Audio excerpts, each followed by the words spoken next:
The cold flicker of the departure board light stayed above me as I read my son's excuse. There weren't enough seats. Still, I kept my breath steady, my hand resting under that same flicker as it shook across my empty itinerary. As the light buzzed overhead, it exposed the truth I'd smoothed over in our mother-son story for far too long. While it shimmered across the terminal floor, I finally saw the pattern. I was never a priority, only a placeholder. The same harsh glow made the realization sharp. He hadn't forgotten me, he had dismissed me. That's when I chose my verdict. I walked to first class and quietly removed him from every chapter ahead. All right, before we dive into this crazy story, do me a favor, subscribe and tell us where you're watching from. Helen stood on the curb outside Austin's airport, the warm Texas air lingering in the early morning light. The rumble of traffic and the soft chatter of families pulling suitcases and wrangling children were a distant hum to her. She blinked, watching as Josh and Lena's car pulled away, their vehicle blending into the morning chaos of the drop-off zone. "See you soon, Mom," Josh had said earlier, as if this was just another goodbye, the kind that was always so fleeting. He'd flashed her a smile, the kind he reserved for photos and social media posts. She watched them go, suitcase in hand. There had been something hollow in Josh's tone, an undercurrent of discomfort she hadn't been able to place until now. She tugged her bag behind her, the wheels catching on the pavement as she made her way into the terminal. Inside, the world seemed louder, buzzing fluorescent lights, the shuffle of footsteps echoing against polished tile. The terminal stretched wide before her, filled with the usual morning rush. Families clustered around the counters, their faces alight with the excitement of vacation. Helen moved through them, trying to ignore the tightness creeping into her chest. This was just another routine. A flight to San Diego, a visit with Grace, no big deal. She approached the check-in counter, her heart steady despite the flickering doubt. "Hi, I'm Helen Whitmore. My booking should be under Josh Whitmore," she said, handing over her ID with a practiced smile. The attendant typed quickly, her fingers tapping against the keyboard with mechanical precision. Then she stopped, a furrow creasing her brow.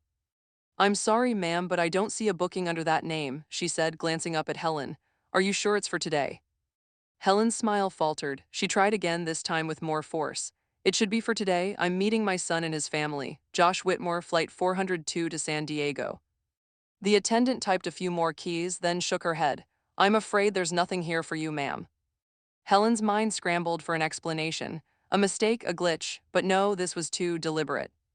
She stepped back from the counter, her hand instinctively reaching for her phone, trying to find the text that confirmed her flight. But before she could even tap the screen, the phone buzzed in her palm. A message from Lena. "So sorry there weren't enough seats. We'll FaceTime from the beach." Helen's fingers went numb as she read the words again. She stood frozen, staring at the screen, then at the crowd around her, families, groups of friends, excited travelers on their way to who knew where.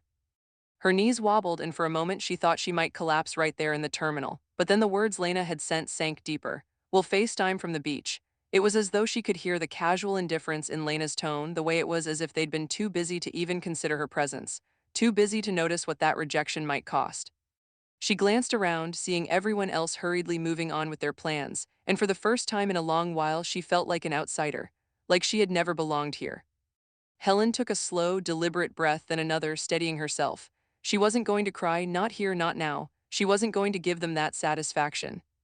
She turned toward baggage claim, the low hum of the carousel filling the void around her. She found an empty seat near the windows, away from the bustle, and sat down. Her suitcase sat beside her, the handle cold beneath her palm as she rested her arms on her knees. The families continued to flood the terminal, their laughter and excitement a sharp contrast to the cold silence she had wrapped around herself. The air felt thick, suffocating in its familiarity. Helen closed her eyes briefly, breathing in the scent of the airport, the sterile cleanliness of it, the faint smell of coffee, the undercurrent of exhaustion from the constant flux of travelers. She focused on her breath, in and out, steady. She thought of Grace, who was expecting her. She thought of the trip that was never going to happen, and yet she couldn't shake the thought, maybe this is a gift. No, she was. Done waiting for permission, she would rewrite this story, but first she had to get out of this airport. Her phone buzzed again. It was Josh this time, just a selfie of him and Lena standing in front of some tropical backdrop, sunglasses on, smiles plastered. No apology, no acknowledgement of what had just happened. Helen stared at the picture, feeling the heat of the anger rise in her chest. For a brief second the thought flickered, let it go, don't make a scene. But then she realized, as her thumb hovered over the delete button, that this wasn't just a scene. This was her life. This was everything she'd allowed to happen because she had never said enough. She deleted the message, her fingers steady now. No more, not this time. And as she sat there in the terminal, her gaze drifting across the bustling crowd, she felt the first stirrings of a quiet rebellion. Helen's fingers tightened around the handle of her suitcase as she moved through the airport, the noise of bustling travelers fading into the background, her thoughts a sharp, focused hum in her mind. She was no longer part of the crowd, not today. The sting of being left at the curb had settled into something more resolute, something like a quiet rebellion. She approached the airline counter, a stillness in her gaze that had been absent only hours before. When the attendant greeted her, Helen asked in a calm, firm voice, "I'd like a seat in first class, please." The attendant blinked, a brief hesitation before she typed into the system, "Of course, ma'am, we can upgrade you." Helen didn't flinch, she didn't smile. Upgrade was an understatement. She wasn't here for an upgrade, she was here to reclaim something she hadn't even realized she'd lost. Minutes later, Helen held her new boarding pass first class. She tucked it into her bag, walked through the terminal with a purpose, and boarded the plane. The first class cabin was a world apart, plush seats, polished wood accents, the muffled sound of the engine preparing for takeoff. It all felt far removed from the chaos she had left behind at the curb. She slid into her seat, buckled herself in, and pulled out her phone. A message from Grace came in almost immediately. "Change of plans, you got wine." Helen's lips curved up into the smallest of smiles. "Always, we'll toast when you get here." With a quiet exhale, she settled back into her seat as the plane began its slow taxi toward the runway. The world outside the window grew smaller, distant. The voices from the terminal, the laughter, the commotion faded away with each passing second. Helen checked her phone again, her thumb scrolling to a message from Josh. His selfie stared back at her, him and Lena smiling in front of some sun-soaked backdrop at the airport. The same perfect family picture, the same facade. "Hey, hope you're good, here at the gate waiting for our flight. I'll catch up with you later." Helen's gaze lingered on the photo. There was no apology, no mention of what had just transpired, just a snapshot of their family time. She blinked, felt the anger rise like a tide, but then she did what she needed to do. She deleted the message. No more. She wasn't part of their picture anymore. The plane's engines roared to life, and Helen looked out the window as the ground below her fell away. The city, the airport, the life she had been dragged along in, they all shrank until they were nothing more than memories in the distance. Her mind felt clearer with every mile. A stewardess passed by offering drinks. Helen didn't hesitate. "Red wine, please." The drink arrived, a generous pour. She took a sip, the warmth of the wine spreading through her chest as the landscape below turned to cloud. She breathed deeply, feeling the soft vibration of the plane beneath her, the familiar hum of the engines, a steady rhythm in the background. Her phone buzzed again, but this time Helen didn't even glance at it. She wasn't interested in whatever message Josh had sent this time.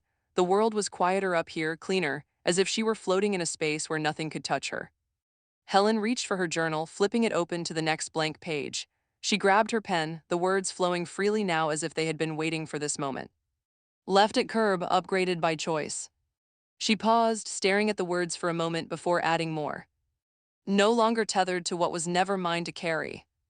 The plane leveled out and Helen closed her eyes, the quiet hum of the cabin wrapping around her like a protective layer. She could still hear the voices of her family, the ones who had left her behind, but they felt like echoes now, faint, distant, and for the first time it didn't hurt.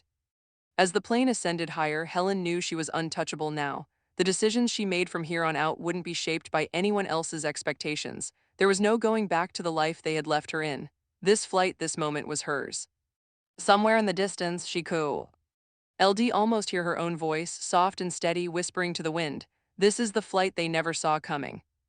Helen sank into the plush armchair by the window in Grace's living room, the warmth of the wine still spreading through her chest. The house smelled faintly of saltwater and jasmine, and the soft murmur of the ocean outside was a quiet soundtrack to her thoughts. She hadn't expected to feel so hollow after everything. But there it was, a deep ache in her gut, the same one she'd buried beneath years of obligations and careful smiles. Grace sat across from her, watching Helen as she set her glass down, her fingers tracing the rim, not quite meeting her friend's gaze. "You can't explain this away," Grace said softly, her voice unshakably calm. "You can't make it less than what it was, you need to say it out loud." Helen took a deep breath, the air thick with something she couldn't place. She hadn't said it yet, not aloud, not to anyone. The words had lived in her head, circling her thoughts, but they had never escaped her lips. "They left me," Helen finally whispered, the weight of it hanging between them. "They left me." Grace didn't flinch. Instead, she leaned forward slightly, her expression soft but resolute. "Name it for what it was." It was a simple request, but Helen felt the magnitude of it. Name it for what it was. She looked down at her hands, the memory of that moment at the airport still vivid. The sting of Lena's text, the cold emptiness of the terminal, the utter lack of remorse in Josh's absence. Her throat tightened as the truth began to unfurl like an old map. They left me because I was a burden, Helen murmured, almost to herself. I was an inconvenience. Grace remained silent, letting the words land. Helen closed her eyes, her mind pulling up images, snippets of moments she'd shoved to the back of her mind. That birthday, Josh had handed her a small, neatly wrapped package, his eyes flicking nervously to Lena. The gift inside had been a cashmere scarf, nothing wrong with it except for the way Lena had sniffed, her voice tight as she muttered, "It's off-brand." Helen's heart clenched, but she didn't let it show. "I remember now," she said, her voice steady. "Lena called my birthday gift off-brand. I was never the right kind of mother to them." Grace's eyes softened, but she didn't interrupt. Helen let out a long, slow breath, picking up her journal from the table beside her. She hadn't opened it in years, but now it seemed like the only thing that could hold the weight of everything she was feeling. The pages were worn, some edges curled, the ink faint in spots. She flipped through the entries, each one a snapshot of a time she had chosen to ignore the growing distance, the coldness in Josh's voice, the disinterest in Lena's eyes. She found one entry dated 3 years ago that stood out. "It feels like I'm being erased. There are more gaps than there used to be, more silence where there once was laughter." Helen paused, the memory of that moment crashing over her like a wave. How had she let it get this far? She continued reading, her voice barely a whisper now. "Josh and I have joint accounts. Emergency cards for both of us. I'm still the backup medical proxy. I'm still the one in case something happens, but it doesn't feel like it anymore. He doesn't care, she doesn't care." She put the journal down and closed her eyes, the weight of everything settling into her bones. She was untethered now. All those years spent justifying their behavior, all the excuses, all the rationalizing, she was done. Her eyes snapped open and she reached for her pen, the words coming quickly, urgently now. She wrote in the journal, "Begin the untethering." The words felt like a promise, a decision. Grace stood, moving to the small kitchen. Helen could hear the clink of glass, the soft sounds of Grace pouring another glass of wine. She didn't need to say anything more, not now. She had made her decision. The untethering had already begun. The soft chime of the doorbell cut through the quiet of Helen's kitchen. She straightened, the remnants of the wine still warming her chest, and glanced toward the door. Darren Beck stood on the other side as he always had. His sharp suit and tailored tie were as precise as ever, a man who never seemed to be caught off guard. He was a remnant of another life, a past that Helen had carried with her like a security blanket until now. "Afternoon, Ms. Whitmore," he greeted, his tone formal, but his eyes gave a slight flicker of understanding. She opened the door and he stepped inside, carrying the small leather portfolio that held the details of her life. The finances, the investments, the things she had built and now needed to untangle. "Good to see you, Darren," she said, voice low but steady, as though she'd been preparing for this moment for weeks. He set the portfolio on the kitchen counter, and they both moved to the table, settling into the familiar rhythm of their work. He opened the case, pulling out the paperwork she had requested. "The accounts are in good standing," Darren said, scanning the documents. "All transfers and funds are accounted for. You still hold all financial control as expected." Helen nodded. "I need you to double-check it all. Make sure there's no access that shouldn't be there." Darren raised an eyebrow. "Josh." Helen's gaze sharpened, a brief flash of coldness in her eyes. "Yes, and Lena." He flipped through a few more pages, pausing briefly. "Okay, everything checks out, but just to confirm, you're absolutely sure about this. You want to remove them both entirely. You're not asking for a simple freeze or a limitation on access." Helen's hand rested on the edge of the table, the fine china rattling slightly under her touch. "No, I want it legally flood-proof." The phrase hung in the air, an assertion of control. Helen had spent so long floating through their expectations, their demands, bending herself to their will, but now there was no room left for compromise. She had learned too much, felt too much, seen the distance between her and them grow like an ocean. Darren's expression softened, though the corners of his mouth barely twitched. "Understood. I'll start with the investment account. Josh's name will be removed from all access, just as we discussed." Helen glanced at the documents in front of her. A slight tremor ran through her fingertips as she signed, her pen steady despite the inner shift taking place. Each signature was a piece of herself she was reclaiming. She was rewriting her legacy, sealing it with decisions she had been too afraid to make before. As the ink dried on the final page, the phone on the counter buzzed, pulling her attention away from the paperwork. She picked it up, her heart skipping a beat when she saw the name, Sadie. She hit play, the message a sweet, familiar sound cutting through the stillness of the room. "Miss you, Grandma," Sadie's voice came through, soft and warm, tinged with the innocence of a child who had never known the complexity of adult betrayals. "I know you're coming soon, I can't wait to see you. Please, let's do something fun like we used to." Helen's breath caught. Sadie's voice had always been a balm to her, a reminder of everything that mattered, a thread to hold on to in the sea of what had gone wrong. She sat there for a moment, staring at the screen, the weight of the words sitting heavily in her chest. Please, let's do something fun, like we used to. It felt like an anchor and a weight at once, an invitation to a time that felt so far gone. Darren stood silently across the table, watching her. There was no need to speak, he knew what that message meant. He'd seen it before, the way Helen's face softened in the presence of Sadie's love. He was the only one who understood the full picture, the legalities, the complexities. He'd been there for all the pieces Helen had kept locked away. Finally, she exhaled, wiping a tear from the corner of her eye. I'll visit her, soon. Darren gave her a moment, then asked quietly, what about the living will? Helen picked up the pen again, her fingers cold against the paper, and started to make the changes. The revisions she had put off for so long, replacing Josh with Grace, her old friend, the one who had stood by her when no one else had. She had learned that love wasn't something you could expect from the people who owed you their affection by blood. It was something you built, something you nurtured with care. The pen scratched the paper, sealing that decision. Helen leaned back in her chair, her shoulders relaxing for the first time in what felt like forever. Darren took the documents, placed them back in his portfolio, and looked at her with a faint, approving nod. Everything's in place, he said, legally flood-proof. Helen nodded slowly, feeling the first flickers of freedom from the weight of her old life. But even as she felt the new chapter begin, there was something about the message from Sadie that still lingered. It was a soft pull at her heart. The future she was moving toward felt clearer, but there was one thing she had to do now. She grabbed her phone again, her thumb hovering over the screen. Sadie's voice was the bridge to the future. Helen could almost hear her now, her young, untainted spirit calling out to her. The words she typed next were as much for herself as they were for Sadie. I'll be there soon, I promise. And with that, Helen felt a deeper shift, a step forward, untethered from everything that had held her back before. The next chapter was waiting, and this time it was hers to write. Helen sat at the large oak desk in her study, the morning sunlight streaming through the tall windows, casting long shadows across the room. The hum of the city outside felt distant, muffled by the thick curtains. S.H. E stared at the legal papers in front of her, her hands resting on top of them, fingers lightly brushing the surface. This was the moment, the final step in severing ties, in reclaiming everything she had allowed to slip away over the years.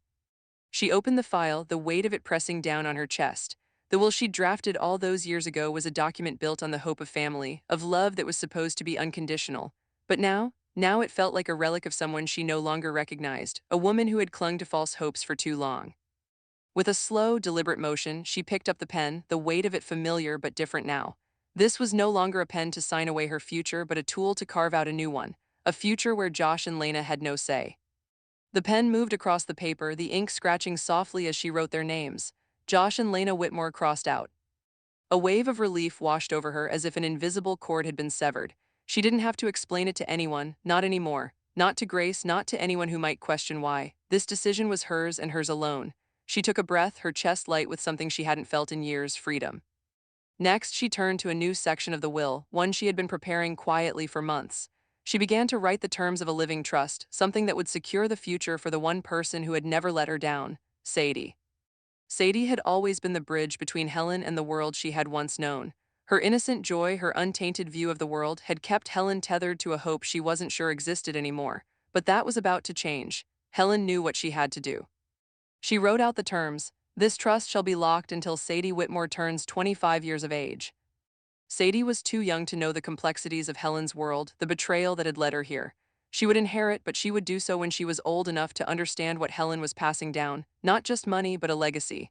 A legacy that would be hers to write, not to inherit. Helen put the pen down, the lines now sealed, but she wasn't done. There was something else that had been gnawing at her, the need to give back, to leave something behind that would have meaning. Something that had nothing to do with her past, but everything to do with her future.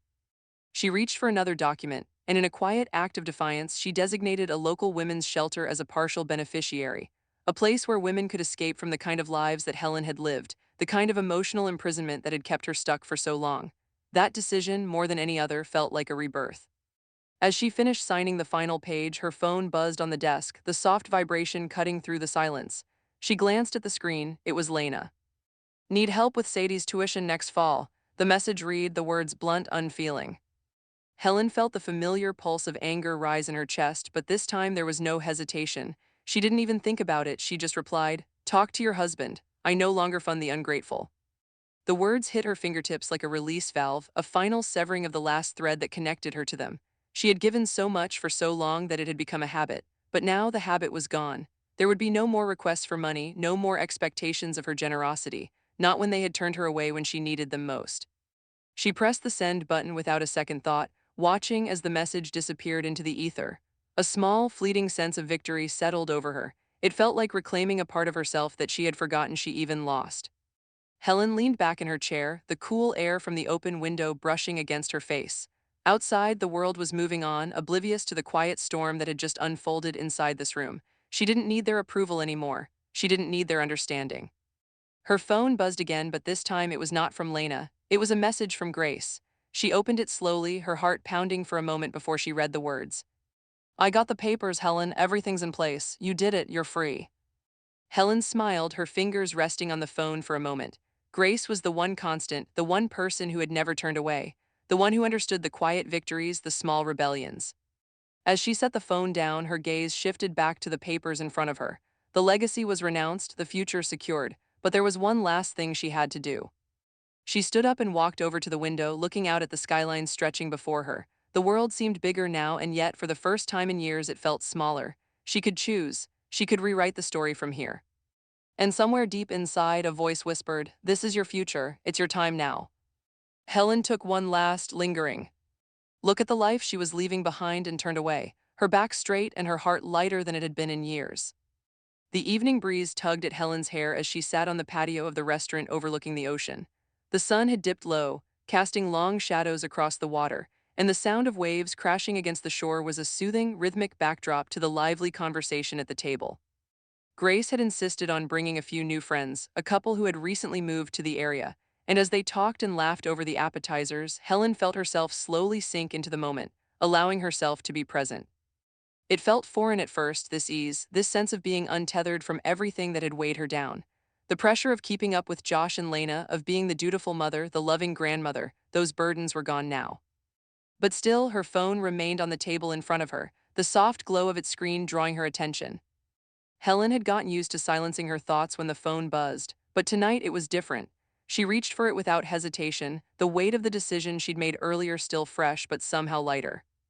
A new message from Josh popped up, a photo of their beachside dinner. The image was picturesque, Lena and Josh smiling widely with their arms draped over Sadie's shoulders, the beach behind them golden in the fading light. Sadie's eyes sparkled in the photo, her smile as wide and innocent as Helen remembered. But there was something missing her. Helen wasn't there, not even a hint of acknowledgement. For a split second, the pang of being excluded, of being forgotten, threatened to crack through the armor she'd built around herself. But it was short-lived. They made their choice. She wasn't part of the picture anymore, and that was fine. She didn't need their approval, didn't need to be inserted into their family moments. Helen let out a slow breath, setting the phone back down on the table as the conversation continued around her.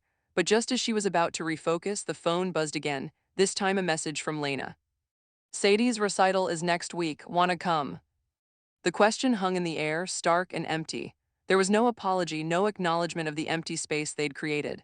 Just an invitation, as if she were still part of the life they'd so effortlessly erased her from. Helen stared at the message, her fingers curling around the edge of her glass. The temptation to respond in a way that would ease the tension was there, but it was fleeting. She had let them do this to her for so long, manipulating her with just enough affection to keep her around, but not enough to ever make her feel truly wanted.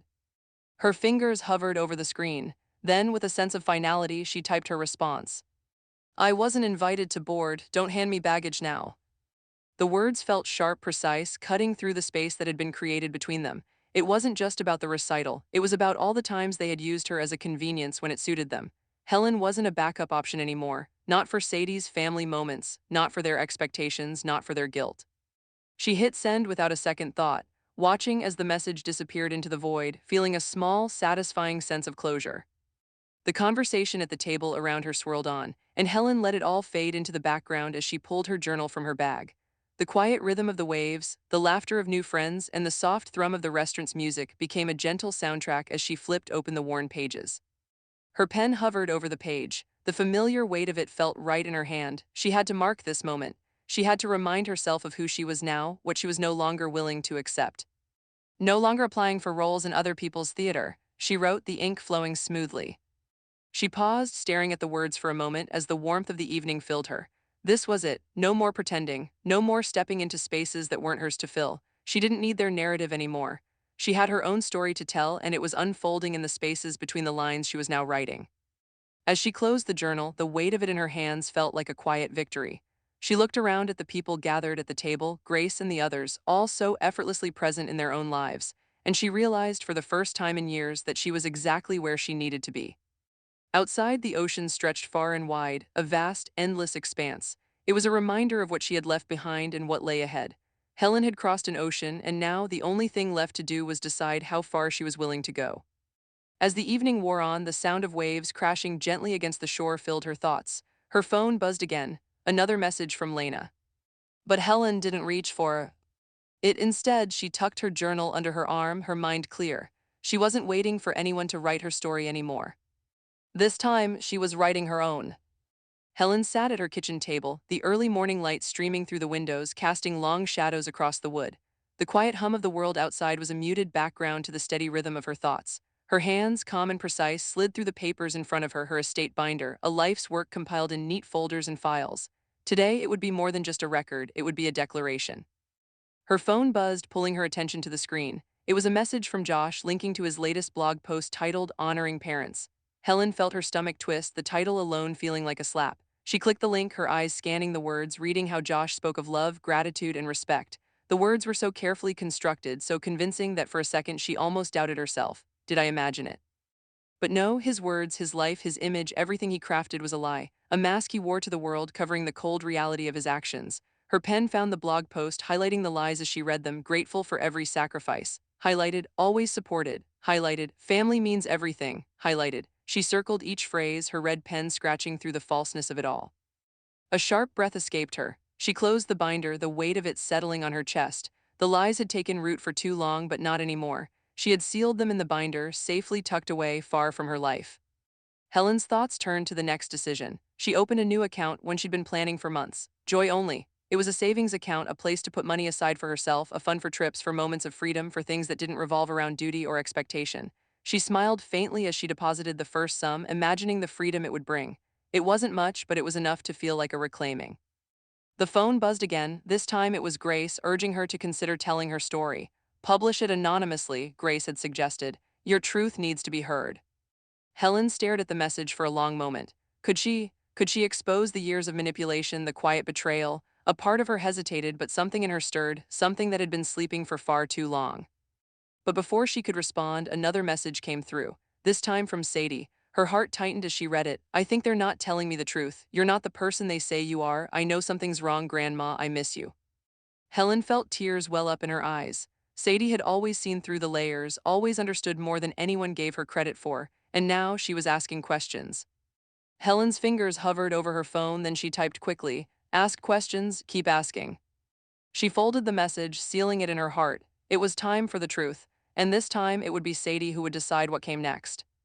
Helen sat at her desk, the room bathed in the soft glow of a late afternoon sun. The silence around her felt different now, like the stillness before a storm. The decision was made. She had spent years trying to please, to fix, to mold herself into the person they wanted her to be. But now she was done with that. She opened her laptop, the cursor blinking impatiently on the screen. The first word she typed felt like a release, a deep breath. Terminal B, How I Got Left and Got Free.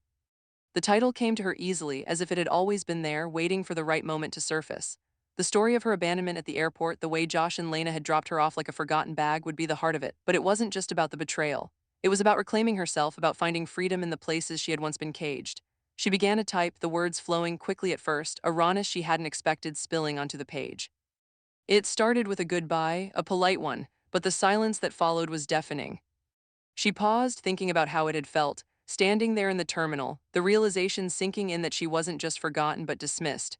The hurt had been sharp, but now it was the fuel for something much greater. She typed for hours, weaving together the moments that had led her here. The years of sacrifice, the subtle manipulations, the constant feeling of being second place in her own family. It was cathartic, but more than that, it was the beginning of something she didn't even know she was capable of. A voice that could be heard, a story that demanded to be told. As she closed the document, the weight of it all settled on her. The memoir wasn't just a cathartic exercise. It was her truth, written in black and white for the world to see. But there was more she wanted to do. She opened a new browser window, her fingers moving instinctively. Her travel points had accumulated over the years, trips she'd never taken, vacations she had never enjoyed, and now they would go to someone else. She donated the points to low-income seniors, people who had never had the luxury of travel, the chance to see the world. It felt like giving a piece of herself back to the world, a way to pay forward the freedom she had now claimed. Just as she finished the transaction, her phone buzzed. She glanced down and saw Josh's name flashing on the screen. Can we talk like ads? Alts, the message read, the words so devoid of the emotion she had once craved from him. It was almost too easy to picture him, his polished, carefully controlled tone, the way he tried to twist every conversation to his advantage. The same man who had left her at that airport. Her fingers hovered over the screen. The temptation to soften her response, to engage in one last attempt at reconciliation, was there but fleeting. Instead, she tapped her screen with deliberate precision. A single file was attached, the signed removal form for his access to her accounts. She stared at the message for a moment, the weight of the finality sinking in, then hit send. It was done. Almost immediately, Lena's post flashed across her social media feed. It was a cryptic reel, an image of a sunset, an empty chair by the ocean. The caption read, "Cutting off toxic energy, you can't let it drag you down." Helen smirked, a bitter laugh bubbling in her throat. The irony was thick. Lena, the one who had built the facade of a perfect family, now was parading her self-care routine as if the act of cutting someone out was an accomplishment. It wasn't a revelation, it was a defense. A defense for the life she had carefully built, a life where Helen no longer belonged. Before she could dismiss the thought, her phone buzzed again. This time it was Sadie. Helen's heart skipped a beat as she read the message, "I miss you, can I visit someday?" Helen's breath caught in her chest. Sadie, the one person who had always seen through the surface, who had never failed to love her with the purity of a child's heart, the one who had been her tether to the world, her reason to keep going. A lump formed in Helen's throat as she typed her reply, her fingers trembling slightly. "Of course, sweetheart, anytime." She hit send, then sat back, letting the warmth of Sadie's words wash over her. It was a reminder that despite the betrayal and the loss, there was still something real in the world, something that couldn't be erased no matter how hard they tried. Helen leaned back in her chair, staring out the window at the world beyond. The ocean had always symbolized freedom for her, vast, endless, and full of possibility, and now she had it. Her truth was written, and soon the world would know it too. Helen stood at the door, watching as Sadie's car pulled up the driveway.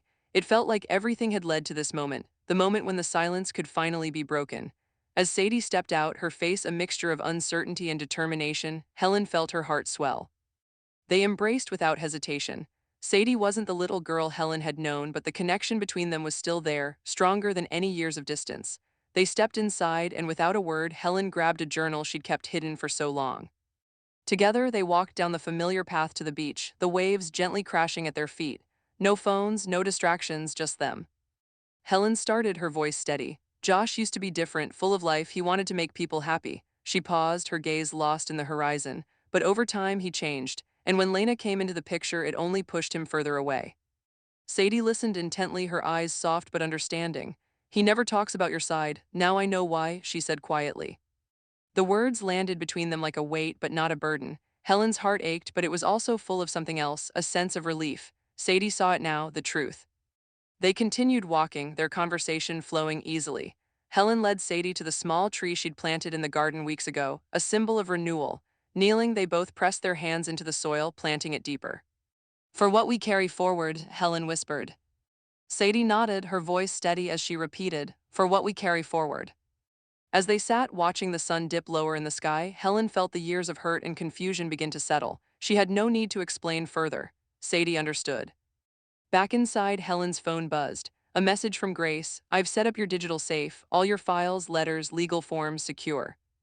Helen smiled, she had taken control. Sadie was here, and the truth would always be between them, unbreakable. The future was no longer a question, it was theirs to create. Helen and Sadie drove north to Oregon, the open road ahead feeling like freedom itself. No need for permissions, no expectations, just two people in a car heading toward something new. Sadie had her feet up on the dashboard, humming along to the music as Helen drove, the salt of the ocean mingling with the cool air through the open windows. When they reached the small coastal town, they wandered the main street, where Sadie spotted a bookshop nestled between a bakery and a cafe. The sign read Tide and Spine Books, and Sadie tugged at Helen's sleeve. Inside, Helen found herself drawn to the nonfiction section. There, among a collection of local auth. RS sat a familiar cover, Terminal B, How I Got Left and Got Free. She froze, the title, her name, there it was in print, her memoir quietly displayed. Sadie stepped up beside her, pulling the book from the shelf. She opened it without hesitation, reading the first lines aloud. She was forgotten, so she remembered herself. Helen's chest tightened. This was her truth out in the world, not hidden behind family photos or polite silences. Sadie looked up, her eyes wide. "Grandma, this is really you." "Yes," Helen replied, voice catching in her throat. "It is." Sadie flipped through the pages, her voice soft as she read more. Helen watched her granddaughter, the weight of the past lifting with every word. Later, they bought 2 copies. On the way back to the motel, Sadie sat in the bed, reading aloud passages that resonated, her voice steady and full of understanding. That evening, Helen's phone buzzed, a message from Josh. No subject line, just the first few words. "Mom, I've been thinking," and Helen stared at the screen, her stomach twisting, but this time she didn't reach for it. She deleted the email without a second thought. Grace's voice came through on the phone. "He's not talking to you, he's talking to his own guilt." Helen smiled, the weight in her chest easing. She wasn't part of their story anymore. The truth had already been spoken, and now it was theirs to carry forward. Helen sat at her desk, the soft hum of the evening settling over the house. The quiet was no longer oppressive, it felt like a blank canvas. She had made her decision. No more being invisible, no more settling for scraps of affection or half-hearted love. She was going to build something that was entirely hers. The idea had come to her while she was driving through Oregon, watching the world stretch out endlessly before her. Women like her, older, often dismissed, deserved the chance to take control of their lives, to see the world without apology. She had the resources, the freedom, and the desire. Now she would create a foundation to fund solo travel for women over 60. Her hands moved quickly over the keyboard, a sense of purpose driving her every stroke. She allocated a portion of the trust she had set up for Sadie. It was fitting that Sadie would be the one to administer the foundation in the future. The girl had always known how to see beyond the surface, beyond the expectations placed on her. She had the heart and the vision to carry this forward. As the foundation began to take shape, its mission clear, its reach expanding, Helen received emails from women she'd never met, each one telling her how much the idea meant to them. Some had been abandoned by their children, others had lost their partners, but all of them shared a common thread. They were invisible, and now they were being seen. One email stood out. It was from a woman named Agnes who had lost her daughter to a life consumed by guilt. "You've given me hope," Agnes wrote. "I thought I was forgotten, but now I know I can still make choices, I can still live." Tears blurred Helen's vision as she read the message. They were not tears of sadness, they were the release she hadn't known she needed. For years, she had been suffocating under the weight of her family's expectations, her own expectations, but now she was breathing again. A week later, Helen saw Josh's post on social media. "Healing generational trauma," it read, paired with a photo of his family standing together in front of a lake, all smiles. She clicked on it out of curiosity, and her stomach twisted as the words scrolled down. He spoke about cutting off toxic relationships, about moving forward and letting go of the past. There was no mention of her, not even a passing reference to the woman who had spent years building his life. It was just him, Lena, and their curated image. The comments started rolling in almost immediately, sharp and unforgiving. "Generational trauma, maybe try owning up to your own first," one read. "Healing starts with honesty. Guess you're still not ready to be real," said another. Helen smiled faintly, a quiet satisfaction blooming inside her. She had always known that Josh's perfect image was fragile. It was only a matter of time before cracks started showing. But there was something else she had to do, something she had been putting off for far too long. Her fingers hovered over the keyboard as she updated her estate. She adjusted the legal language, ensuring that Josh was permanently excluded from the ability to contest her decisions. When it was done, she felt an odd sense of peace. The loose ends had been tied. There were no more emotional debts to pay. There was no one left to ask for her approval, no one left to hold her back. Helen leaned back in her chair, staring out the window at the dusk sky. It was the end of an era of letting others define her. And now, for the first time in years, she was the one who got to decide what came next. Her phone buzzed again, Message from Sadie. "I'm proud of you, Grandma, you're changing everything." Helen wiped a tear from her cheek, smiling softly. She had spent so many years trying to make others proud, but now Sadie was the one who understood, and for the first time it felt like enough. The future was waiting, and Helen was ready to embrace it. The cafe was quiet when Lena walked in, the air thick with the faint scent of coffee and freshly baked pastries. Helen had arrived early, settling into a corner booth with a view of the street, the afternoon light filtering in through the windows.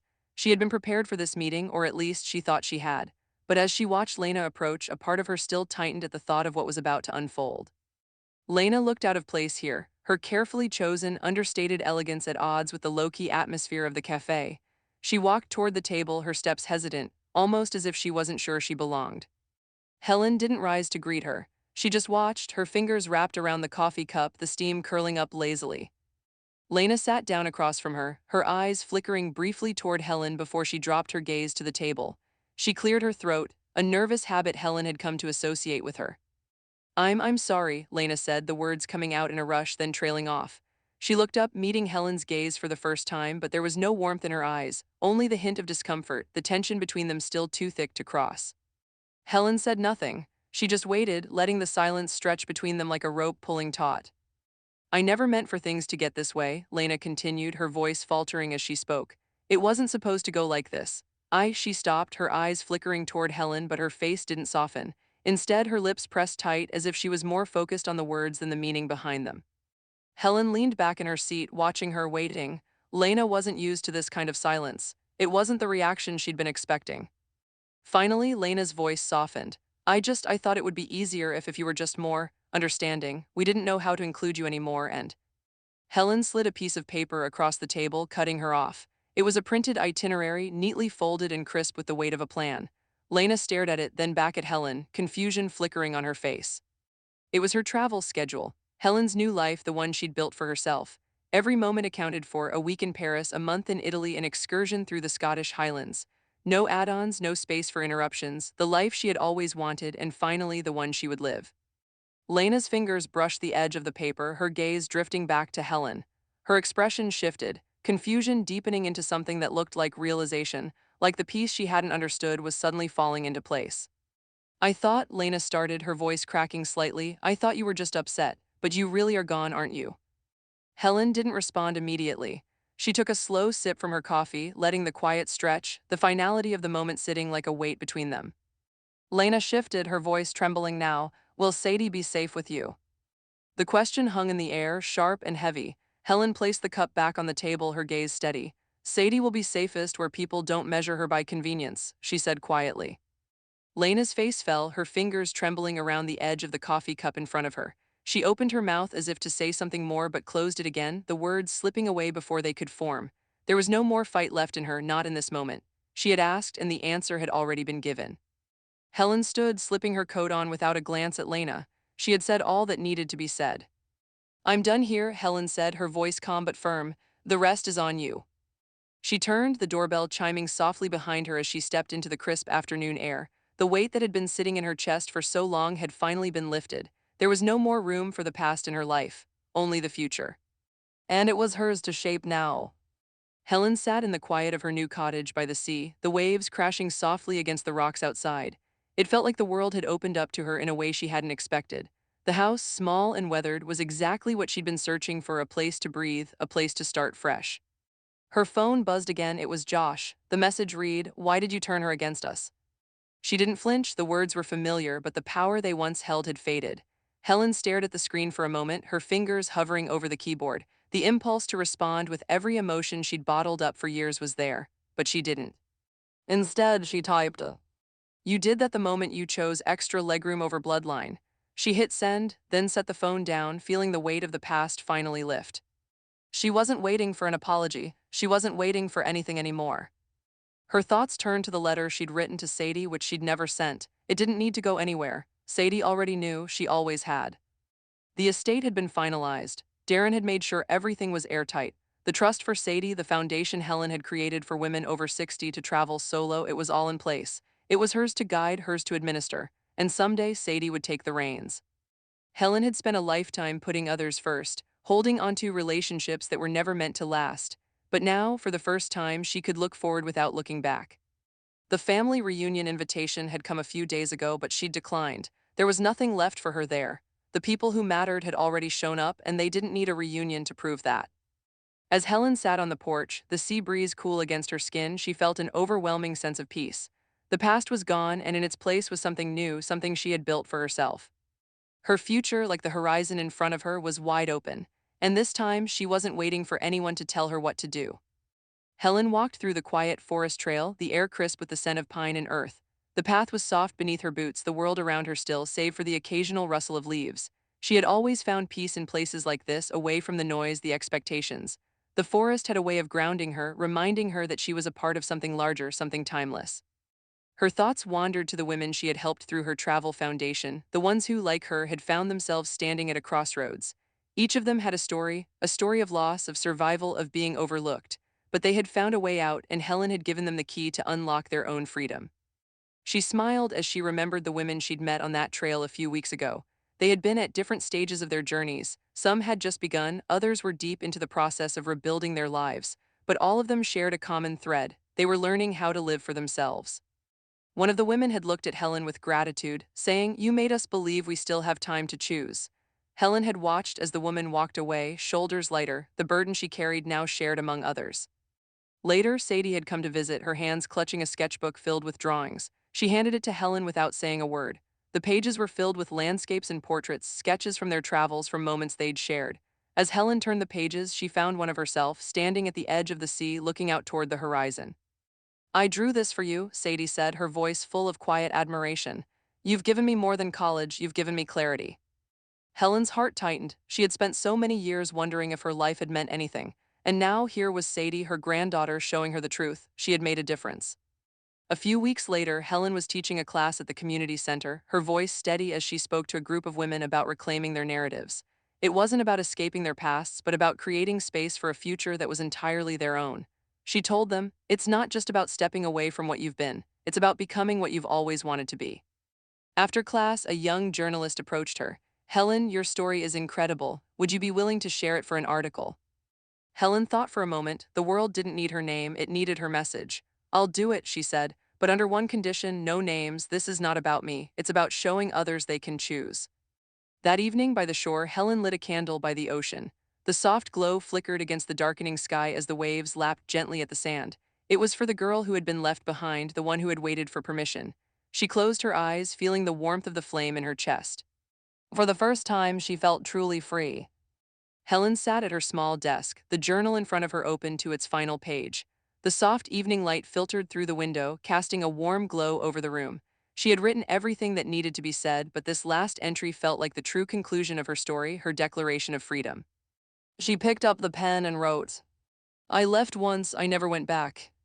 The words felt final, but in the best way. There was no lingering weight, no regret, just the recognition that she had chosen herself and had built a life around that choice. She closed the journal, a sense of quiet satisfaction washing over her. The past was gone. He had severed those ties, rebuilt her world, and filled it with meaning. The phone buzzed, pulling her out of her thoughts. It was a message from Sadie, her granddaughter's graduation photo. Sadie stood tall in her cap and gown, a wide smile across her face. Helen's heart swelled. The message read, "I did it, Grandma, I graduated. Thank you for giving me the courage to fly. I love you." Tears pricked Helen's eyes, but they were happy tears. Sadie had found her wings. The clarity Helen had given her had worked. She had made the right choice, just as Helen had. Helen walked to the door and stepped outside. The wind had picked up and the ocean roared in the distance. She had kept Josh's old letters, but today it felt right to let them go. Holding one letter up to the wind, she watched it catch the breeze and drift into the tide, disappearing with the past. Inside, Helen boiled the kettle, the familiar hum of it filling the air. She pulled a note card from the drawer and wrote, "First class isn't a seat, it's a decision." She felt the truth of those words settle in her chest. She had chosen first class not in a literal sense, but in every decision she had made to reclaim her life. Helen sat back, looking out at the horizon, knowing that her future, like the open sea, was hers to navigate.